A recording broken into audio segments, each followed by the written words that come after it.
आयोजक हैं श्री राजेंद्र प्रसाद जी जैन, श्रीमती ममता जी जैन, श्री प्रशांत जी जैन, श्रीमती दिव्या जैन, पारस जैन, श्री भरत जैन, श्रीमती सौम्या जैन एवं समस्त परिवार, मुंबई।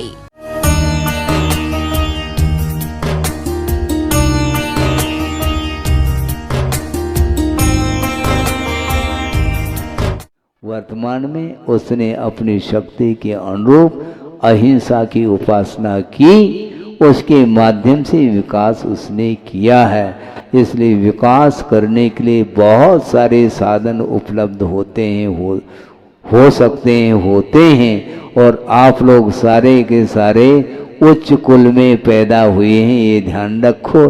किंतु इस कुल का मद कभी भी भूल करके नहीं करना, मैं इस कुल का हूँ। अरे कुल का हूँ तो क्यों इस प्रकार अहंकार क्यों कर रहे हो? उस कुल में पैदा हुए हो तो दूसरे की प्रशंसा की है और अपनी आत्मा की निंदा की है, फलस्वरूप उच्च गोत्र का बंध हुआ है।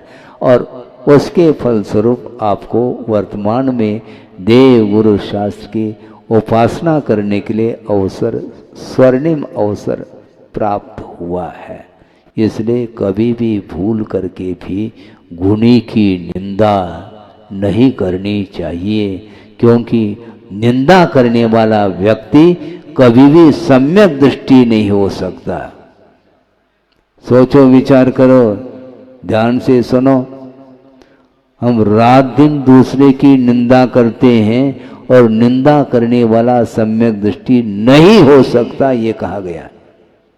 क्योंकि निंदा के परिणाम के द्वारा नीच गोत्र का बंध होता है और नीच गोत्र का बंध सम्यक दृष्टि नहीं कर सकता, यह कर्म सिद्धांत बोल रहा है।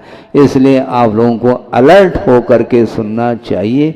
भूल करके भी आत्मा की प्रशंसा नहीं करनी चाहिए और भूल करके भी दूसरे की निंदा का भाव मन में नहीं लाना चाहिए।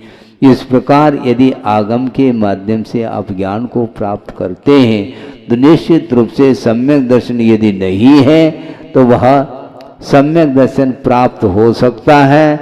यदि सम्यक दर्शन पहले से ही प्राप्त है तो और दृढ़ हो सकता है, उसमें मजबूती और आ सकती है। इस गोत्र कर्म के प्रसंग को लेकर के आगम के आधार से विषय रखा गया।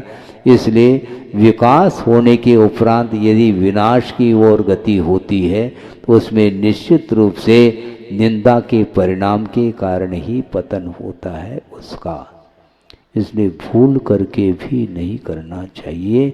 इसलिए श्रमण लोग कितनी बार प्रतिक्रमण करते हैं?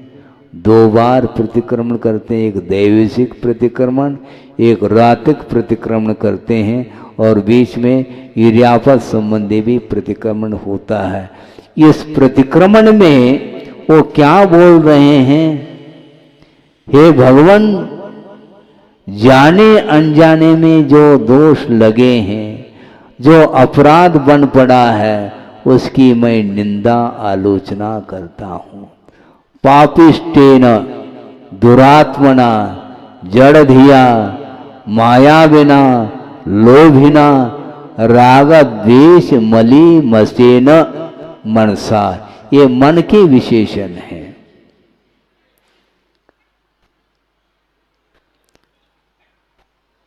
ये मन के विशेषण है। मैं कैसा, मेरा मन कैसा है?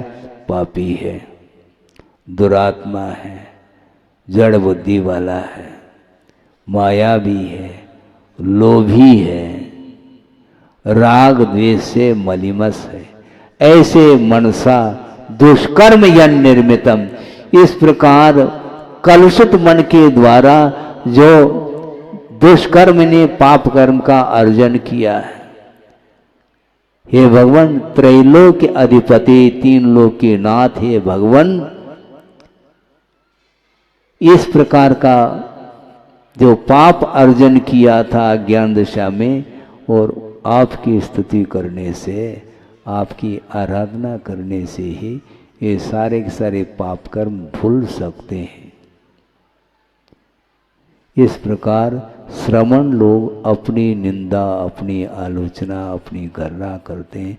अपने आप को अपराधी मान रहे हैं, किंतु जो व्यक्ति निरपराध व्यक्ति को भी अपराधी घोषित करने का प्रयास करता है, उससे बढ़कर के और निकृष्ट परिणाम किसी की दुनिया में नहीं हो सकते। इसलिए पवित्र भावों को बनाने के लिए पुरुषार्थ की बड़ी आवश्यकता है, दुर्लभ वस्तु है। कदम कदम पर दूसरे की आलोचना करने के लिए खड़ा हो जाता है, किंतु अतीत में की हुई अपराधों की आलोचना वह स्वयं नहीं करना चाहता है। इसलिए इस प्रकार का विषय इसलिए रखा है क्योंकि कर्म का आश्रय यदि होता है, चाहे वह पुण्य कर्म का आश्रय हो चाहे पाप कर्म का आश्रय हो, अपने आत्मगत परिणाम के द्वारा ही आश्रय अथवा बंध होता है। इसलिए बंध की परंपरा को समाप्त करने के लिए हमें करना क्या है? पवित्र भावों को करिए। पुण्य की परिभाषा भी दी है आचार्यों ने, आत्मानं पुनाति आत्मानं पवित्री क्रियते येन आत्मा तत्पुण्यम। वह पुण्य है जो परिणाम आत्मा को पवित्र करे अथवा जिन परिणामों के माध्यम से आत्मा पवित्रता का अनुभव करे, उसका नाम पुण्य कहा है। आत्मा को कौन पवित्र कर रहा है? जो पवित्र कर रहा है वह आत्मगत परिणाम ही है, जिसके माध्यम से आत्मा पवित्रता का अनुभव कर रही है। इस प्रकार आप स्वतंत्र हो। परिणामों को पवित्र बनाने के लिए कोई बाध्य नहीं कर सकता, आप स्वतंत्र हैं, किंतु करना नहीं करना आपके ऊपर निर्धारित है। इसलिए ज़्यादा नहीं कहते हुए यह विषय पूर्ण कर रहा हूँ। एक नीच गोत्री वह मछुआरा, वह संकल्प को जिसने लिया था, स्वप्न में भी उसको खंडित नहीं किया उस संकल्प को, इसलिए उसका उत्थान हुआ है। इसलिए हमें भी पहाड़ टूट जाए फिर भी लिए हुए संकल्पों को तोड़ने का भाव मन में भी नहीं आना चाहिए, और उसके माध्यम से ही हम पवित्रता का अनुभव कर सकते हैं। अहिंसा, सत्य आदि अनेक धर्म और हैं, किंतु मूल में अहिंसा धर्म ही एक प्रधानभूत धर्म है, जिसकी रक्षा सत्य धर्म के द्वारा हुआ करती है। जो कदम कदम पर असत्य का सहारा लेता है और असत्य को सत्य सिद्ध करने के लिए प्रयास करता है, वह कभी भी अहिंसा धर्म की रक्षा नहीं कर सकता। इस प्रकार आगमकारों का कहना है। इसलिए ज़्यादा नहीं कहता हूँ, किंतु यह अनंत बार यह मनुष्य जीवन मिला है, किंतु दूसरे की निंदा करते हुए वह मनुष्य जीवन की सार्थकता उसने सिद्ध नहीं की, किंतु वर्तमान में जो मनुष्य पर्याय मिली है, इसको सार्थक सिद्ध करने के लिए निरंतर अपनी आत्मा की निंदा करते रहो। हे भगवान, अनंत काल से हमने पाप किए हैं और इस पाप के माध्यम से अर्जित कर्मों को धोने के लिए मैं अपनी निंदा करने के लिए आया हूँ, और इस निंदा के माध्यम से सारे के सारे अपनी निंदा करने के कारण सारे के सारे पाप धुल सकते हैं, धुलते हैं, और अपनी निंदा के माध्यम से ही साथ से पुण्य का भी अर्जन हम कर सकते हैं, और उसके माध्यम से ही आत्मा का उद्धार हो सकता है। हो इस पवित्र भावना के साथ अहिंसा परमो धर्म की जय। जीवादि पदार्थाः यत्र अवलोक्यन्ते स लोकः, ऐसा कहा है। जीवादि द्रव्य जहाँ पर पाए जाते हैं उसका नाम लोक कहा है, जो कि आगम से ज्ञात हो जाता है। 343 राजू घन राजू प्रमाण यह लोक है, जो कि 6 द्रव्यों से ठसाठस भरा हुआ है और उस लोक के बाहर अनंत आकाश, जिसको अलोक आकाश बोलते हैं, और यह द्रव्य की जो व्यवस्था है वो अपने आप में है।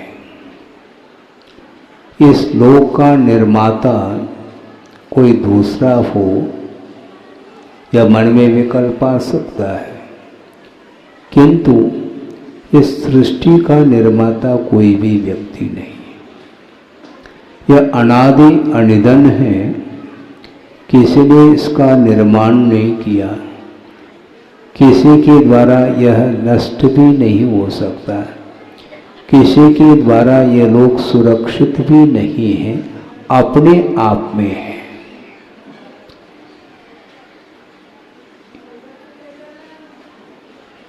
गुरुदेव ने एक बार ये बात रखी थी, किसी सज्जन ने जिज्ञासा रखी, उसके समाधान के रूप में विषय रखा था। जिज्ञासु ने जिज्ञासा रखी थी कि महाराज, ईश्वर के विषय में आपके क्या विचार हैं?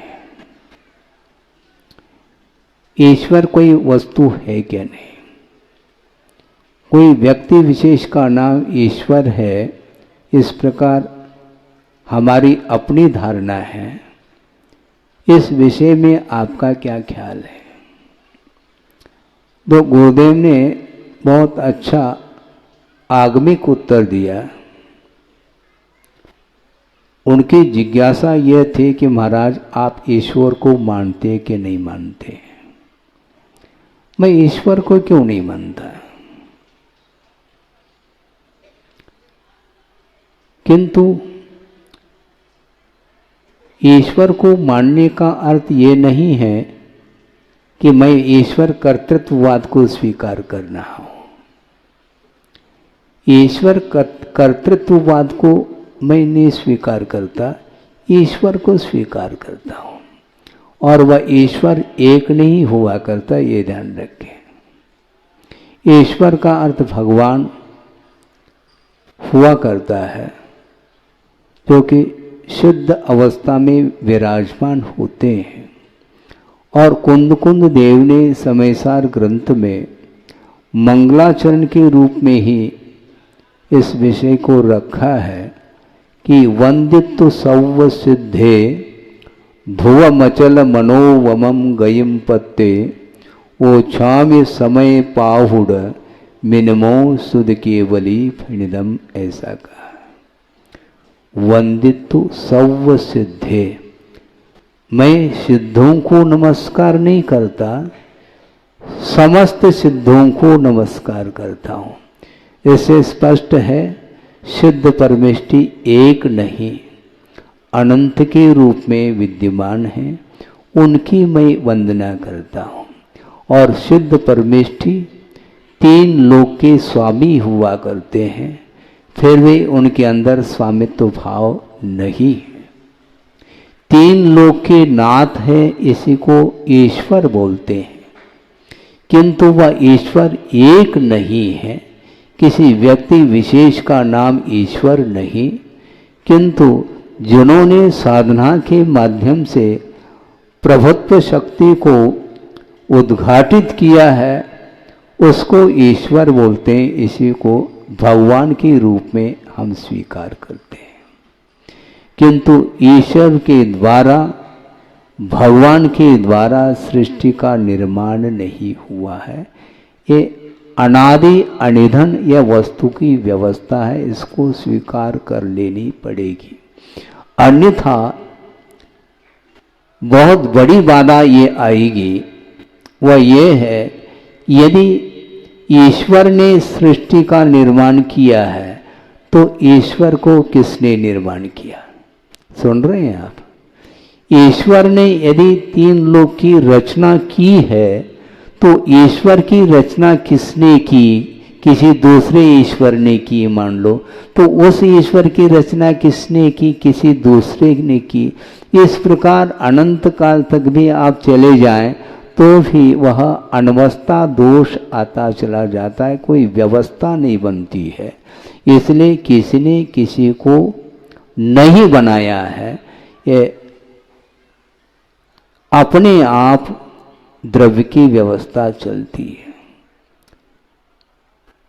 किसी ने उत्पन्न नहीं किया, किसी के द्वारा कोई उत्पन्न नहीं हो सकता, अपने आप ही यह लोक व्यवस्थित है।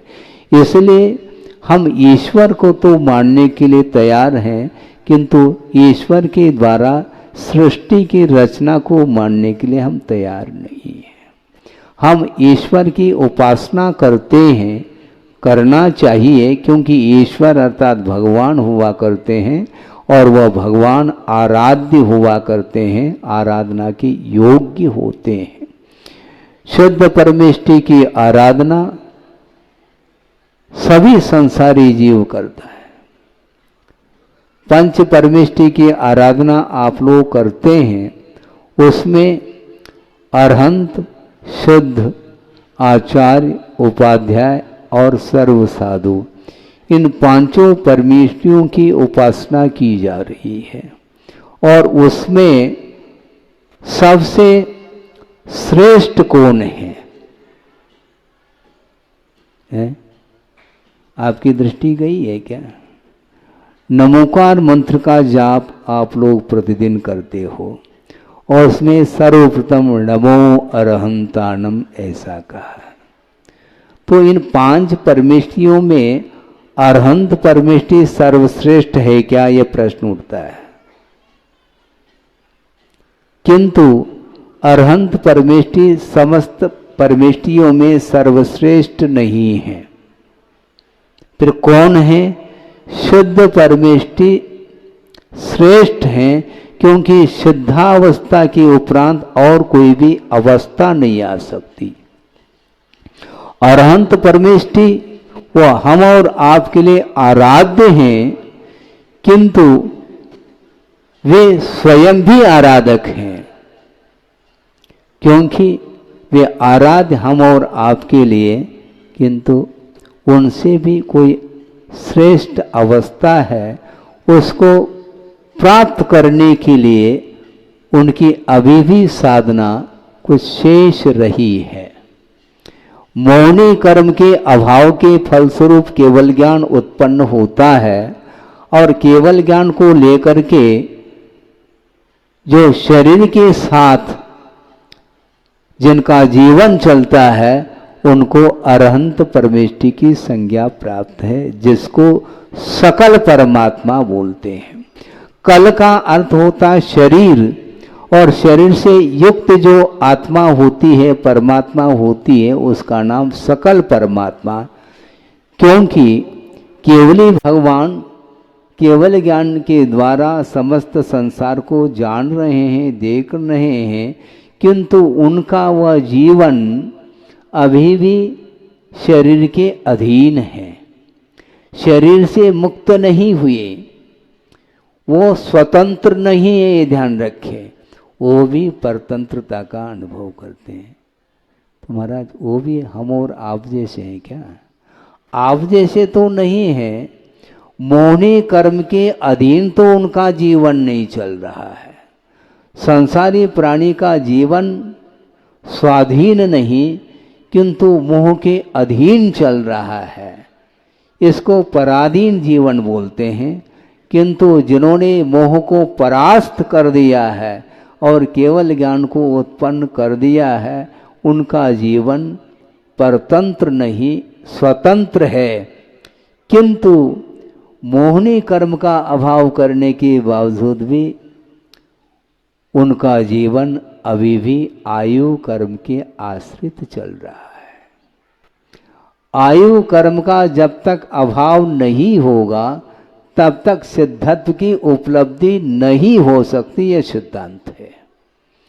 तो अंतिम यदि कोई शुद्ध पर्याय है तो शुद्ध अवस्था है, और उसके निकटवर्ती कोई पर्याय है तो अरंत अवस्था है। तो महाराज फिर विकल्प होता है। क्या विकल्प? अभी तक तो विकल्प हो नहीं रहा था, किंतु विकल्प ये उठता है महाराज, पंच नमस्कार मंत्र में सिद्ध परमेष्टि को प्रथम स्थान देना चाहिए, कायदे से देखा जाए तो बिल्कुल ठीक है। क्योंकि अरंत परमेष्टि के पास अभी भी 4 अघातीय कर्म विद्यमान हैं। मात्र 4 घातियों का घात करके केवल ज्ञान को प्रकट कर लिया है।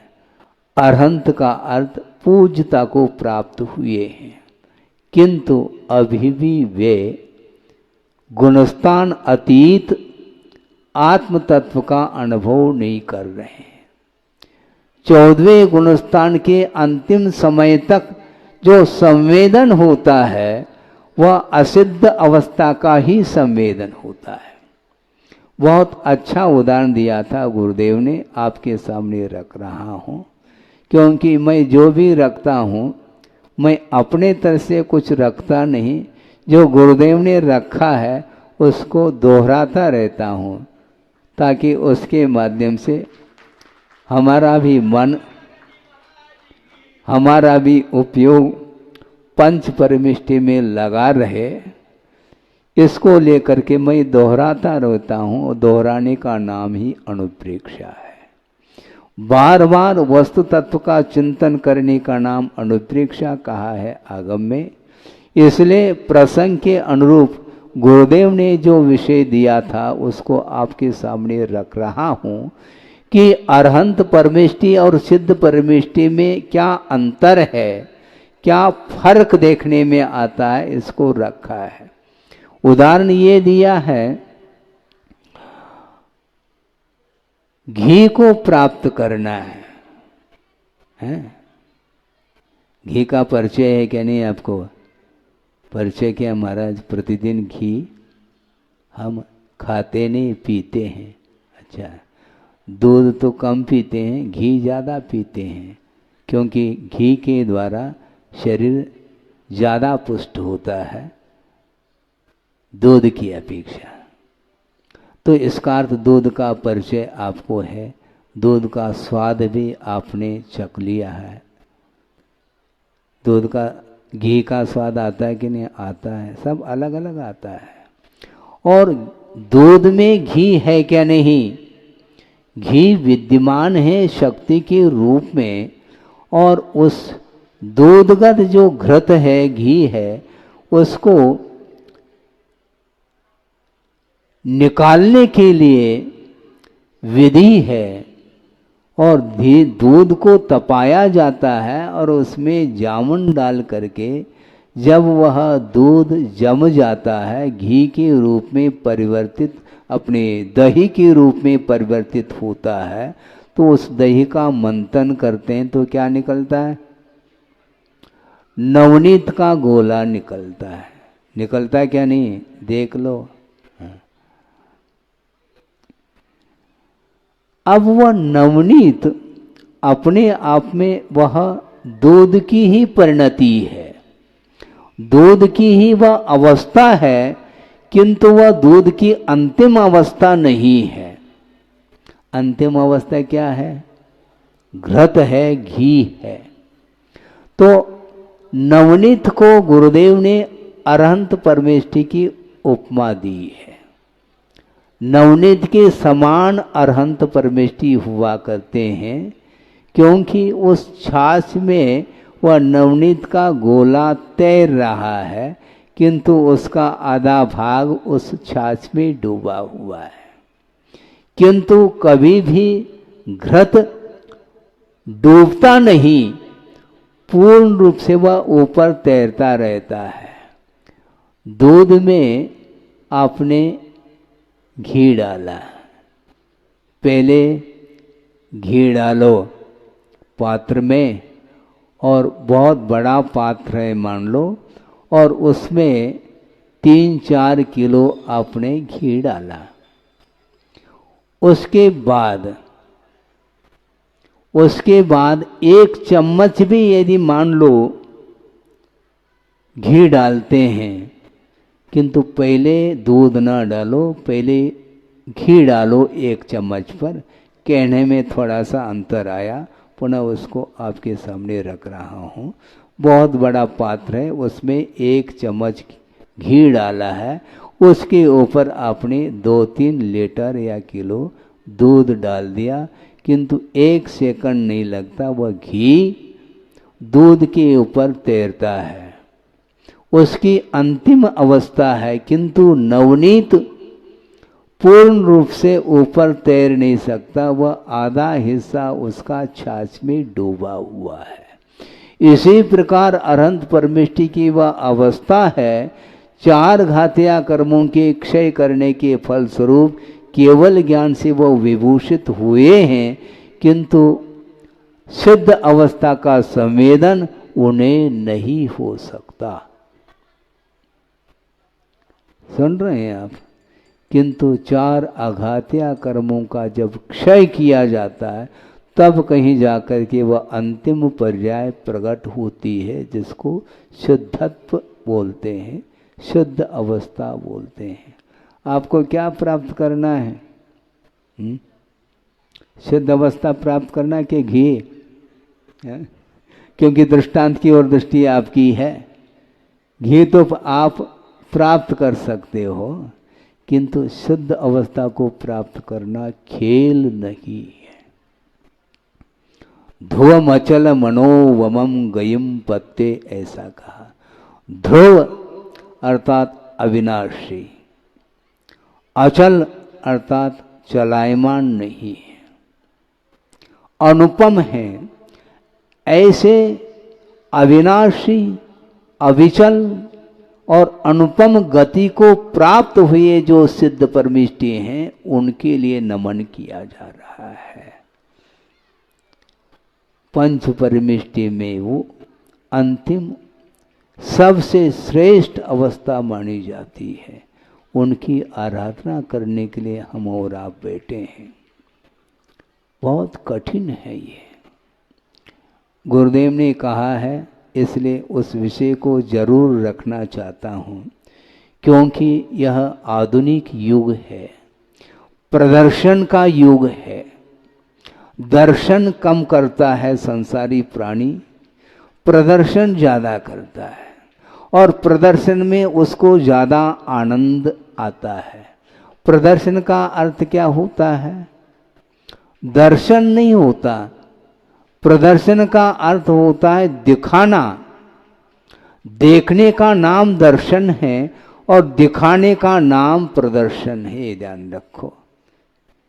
प्रदर्शन की यह व्याख्या मैं कर रहा हूं, और गुरुदेव ने किया है कि वस्तुतः दर्शन गहराता है और प्रदर्शन उथला होता है, और वर्तमान में प्रदर्शन की होड़ है। देखना पसंद नहीं करता, दिखाना पसंद करता है। प्रभु के समीप पहुंचा है, इसके उपरांत भी हाथ जोड़ा है, इस मस्तक वह झुका रहा है, किंतु ध्यान उसका फोटो की ओर है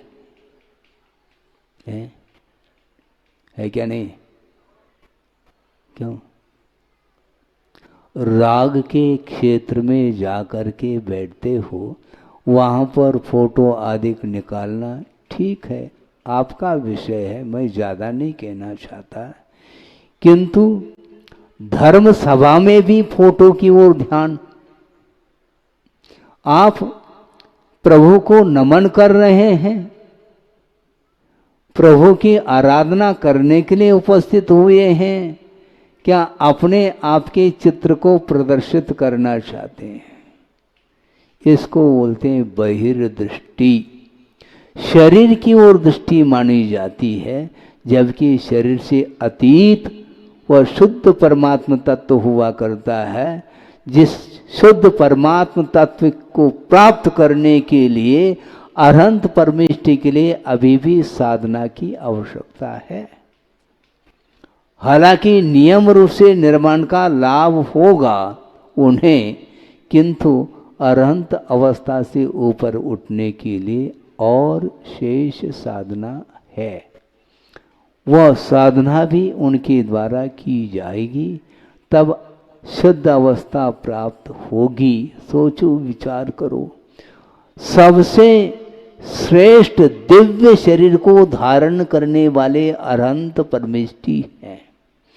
इसके उपरांत उनके मन में एक क्षण मात्र के लिए भावना नहीं है कि इच्छा है उनकी एक आध फोटो खींच लो। दिव्य शरीर है, सबको देखने में आ जाए। जो उपस्थित नहीं है समोशरण में, उनको भी दिव्य शरीर का दर्शन हो सके, इसलिए वो इच्छा रखते हो फोटो खिंचवाने की। रखते हैं? फिर आप क्यों खिंचवाते हो? बोलो। बहुत कठिन है। धर्म का श्रवण करना बहुत सरल है, किंतु धर्म का श्रवण करने के उपरांत भी तदनुरूप अपनी चर्या को, अपने जीवन को बनाना अत्यंत कठिन हो गया है वर्तमान में।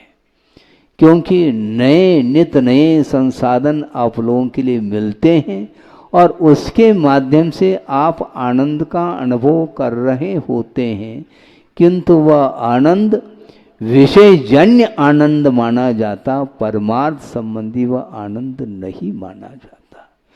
परमार्थ को प्राप्त करने के लिए शरीर को गौण किया जाता है। शरीर की ओर जब तक दृष्टि आपकी रहेगी, तब तक आत्म तत्व ओझल रहेगा। ये ध्यान रखो, आत्म तत्व का दर्शन करना चाहो तो प्रदर्शन के लिए विराम देने की आवश्यकता है। और आज मीडिया है रखे क्या नहीं, सामने तो रखे हैं सारे के सारे, ये साधन है। आप सुनिए, क्योंकि साक्षात धर्म श्रवण किया जाता है। उस समय जो विधि होती है, उस विधि को संपन्न करते हुए ही धर्म श्रवण किया जाता है। ये धर्म श्रवण का अर्थ, उपदेश का अर्थ स्वाध्याय का एक अंग माना गया है। सुना आपने? वाचना, प्रचना, अनुप्रेक्षा, आमनाएं, फिर बाद में अंत में धर्मोपदेश का नंबर आता है। धर्मोपदेश का अर्थ भी स्वाध्याय ही माना जाता है। और स्वाध्याय करने की जो विधि बताई है, सर्वप्रथम स्वाध्याय प्रारंभ करने के पहले मंगलाचरण पूर्वक, कायोत्सर्ग पूर्वक उस स्वाध्याय को प्रारंभ किया जाता है और उसका विसर्जन भी जनवाणी करते हुए कायोत्सर्ग पूर्वक उसका स्वाध्याय का विसर्जन होता है। क्या इस प्रकार आप लोग करते हैं? मैं आलोचना नहीं कर रहा हूँ, यह ध्यान रखें, किंतु यथार्थ जो बात देखने को मिलती है उसको आपके सामने रखने में कोई भी संकोच नहीं होना चाहिए। मुझे नहीं होता संकोच, भले ही आपको यह विषय अच्छा लगे अथवा न लगे, इससे कोई प्रयोजन नहीं है, किंतु ये देखने को मिलता है, सुनने को मिलता है। जहाँ पर आप लोग घर में हवेली में रहते हैं, वहाँ पर बिस्तर पर आप बैठे हुए भी मिल सकते हैं, लेटे हुए भी मिल सकते हैं।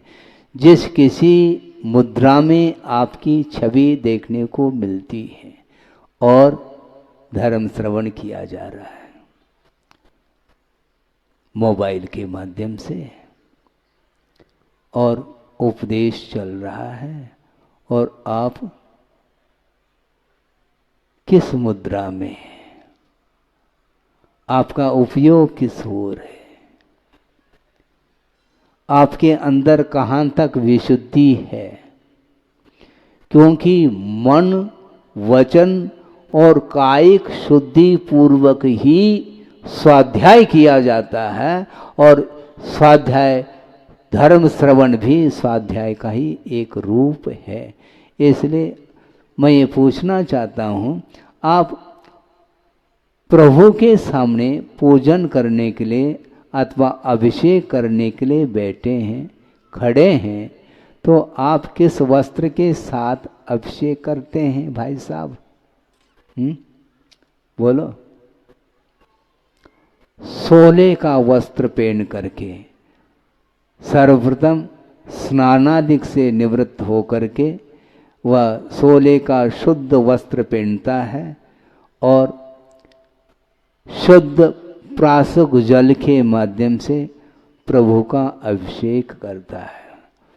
तो इसी प्रकार ये जो विधि है, मन वचन काय की शुद्धि पूर्वक विशुद्ध परिणाम के साथ इस धार्मिक अनुष्ठान को आप करते हैं। इसी प्रकार जिनेंद्र भगवान का जितना महत्व है उतना ही जिनवाणी का भी महत्व है, ये ध्यान रखो। आपके जेब में मोबाइल है, बुरा नहीं मानना, किंतु जेब में मोबाइल है और आपके बदन पर जो वस्त्र है वह अशुद्ध है। पैंट शर्ट पहन करके आप आते हैं और जेब में मोबाइल है और उसी वस्त्र के साथ अशुद्ध स्थान पर भी आप चले जाते हैं और आ जाते हैं, तो उस मोबाइल की क्या स्थिति होगी? क्योंकि उस मोबाइल में लौकिक विषय भी है और परमार्थ संबंधी भी विषय उसमें फीड है, प्रवचन भी उसमें है क्या नहीं है? और लौकिक अश्लील चित्र भी, अश्लील दृश्य भी उसी में मोबाइल में फीड है और साथ साथ प्रवचन को भी आपने उसमें समाहित किया है मोबाइल में। तत्वार सूत्र भी सुनने को मिल सकता है, भक्तामर भी सुनने को मिल सकता है, समयसार ग्रंथ की गाथाएं भी उसमें पढ़ने को मिल सकती हैं। जितने भी आगम ग्रंथ के सूत्र और गाथाएं उसमें मोबाइल में पढ़ने को मिलती हैं और उसमें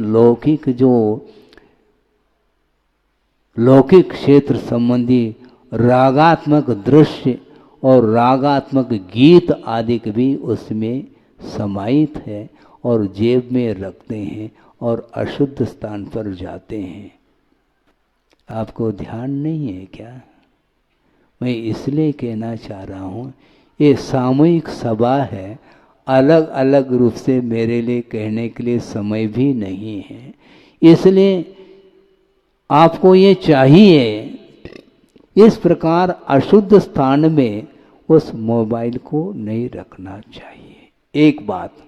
दूसरी बात यह है, यदि आप मोबाइल के माध्यम से प्रवचन इत्यादि और जो गाथा इत्यादि सूत्र इत्यादि पढ़ना चाहते हैं, उसका मैं समर्थन नहीं करता हूँ, किंतु मिचर नहीं होना चाहिए।